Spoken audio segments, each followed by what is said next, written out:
નમસ્કાર, હું આદર્શ છું. વેલકમ ટુ આદર્શ એજ્યુકેશન સોસાયટી.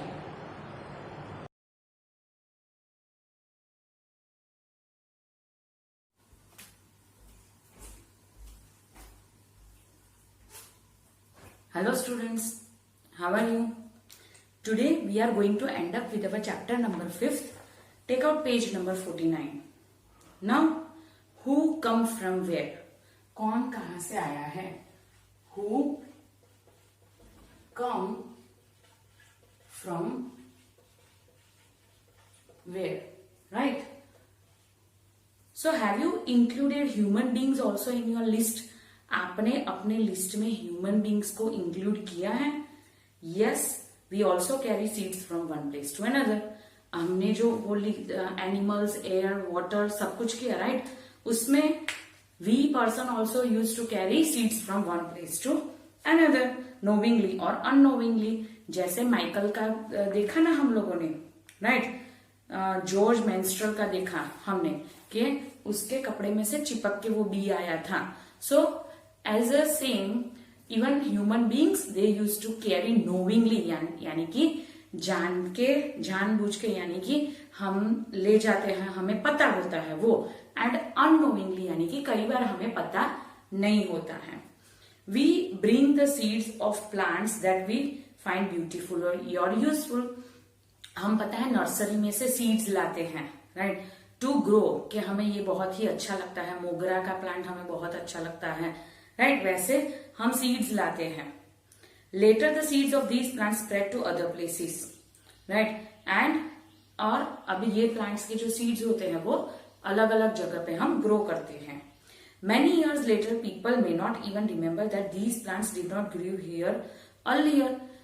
पहले के जमाने में किसी को पता भी नहीं चला था कि ऐसे प्लांट्स भी होते हैं. They were brought from somewhere else. वो कहीं और से लाते थे. उनको नहीं पता था कि ये प्लांट अगर एक बार यहाँ पे ग्रो होता है तो we can grow it continuously, यानी कि हम वापस से उसके सीड के थ्रू ग्रो कर सकते हैं. Do you know from where chilies came to our countries? आपको पता है चिलीज पहले कहाँ से आए थे? These were brought to India by trading, that is traders coming from South Africa, right? वो सोचो कि साउथ अफ्रीका में से वो चिलीज लाते थे. अब चिलीज क्या लाने की जरूरत है? एक बार अगर चिलीज ले ली तो we have got seeds inside that, and if we spread the seeds in the field then we can grow chilli, right? So पहले ये नहीं पता था, इसलिए हम साउथ अफ्रीका से चिलीज लाते थे, राइट? चिलीज कहाँ से लाते थे? South Africa. Now we cannot think of food without chili. Obviously, chilli के बिना कोई खाना अच्छा लगता है क्या? No. Now let's end up with the poem. Did you know this? अब यहाँ पे क्या दिया गया है पोयम के अंदर? कौन सी चीज कहाँ से हम लाते थे? From South Africa long ago came to tomato, a potato and a green chilies. South Africa में से कौन कौन सी चीज आती थी?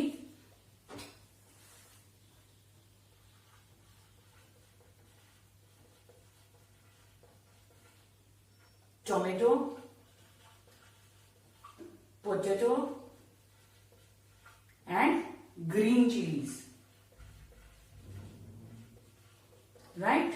देन अब कैबेज वो यूरोप में से आती थी. यूरोप में से क्या आता था?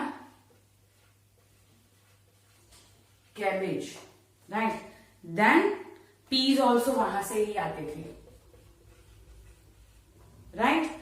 Then from Africa came to coffee bean and a green bhindi. Africa में से क्या आता था? Green bhindi and coffee been.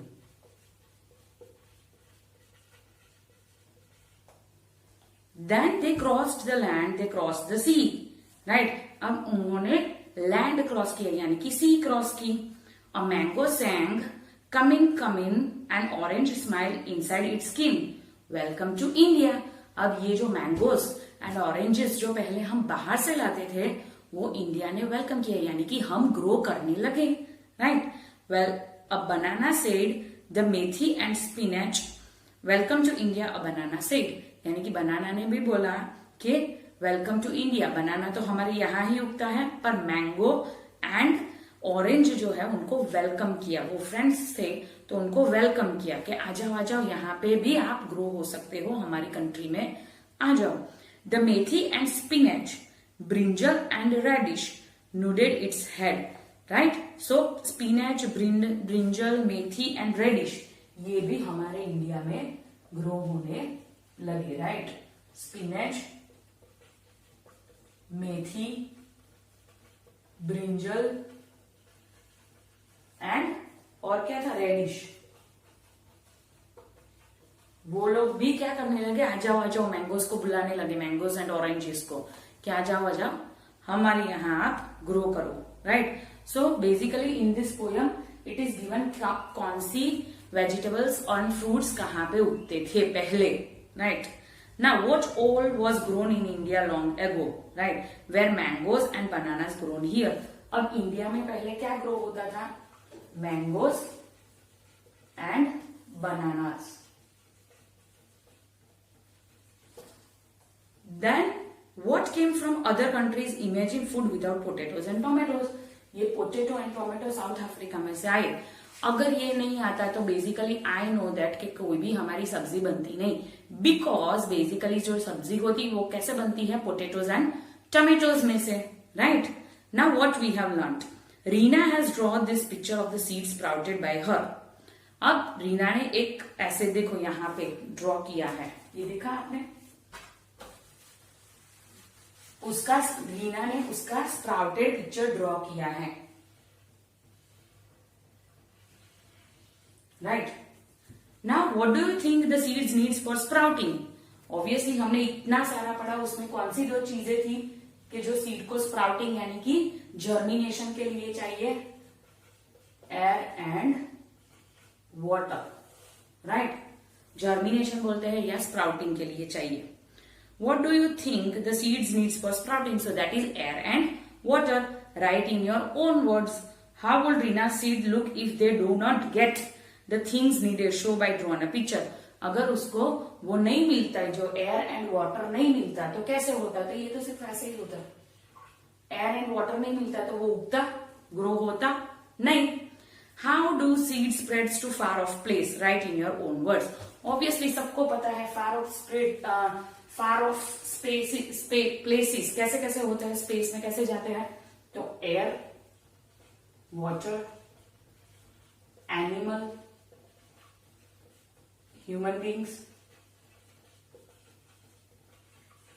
Right. So these are the sources the seeds goes from one place to another, right. So I hope ये सबको पता चल गया है ये चैप्टर के बारे में, seeds and seeds. Try 2-3 times, very easy chapter. एक ही चीज याद रखनी है पूरे चैप्टर में, स्प्राउटिंग यानी कि जर्मिनेशन के लिए क्या क्या चीज चाहिए। So that is air and water, right. ये दो चीज स्प्राउटिंग या जर्मिनेशन के लिए चाहिए, राइट। ओके, एंड जो कैरी करता है सीड को एक प्लेस से अदर, तो what are they, air, water, animal, human beings etcetera, right. So go through chapter for 2-3 times and refer the answer key to understand more for this chapter. Next session we will start with the every drop counts chapter number 6.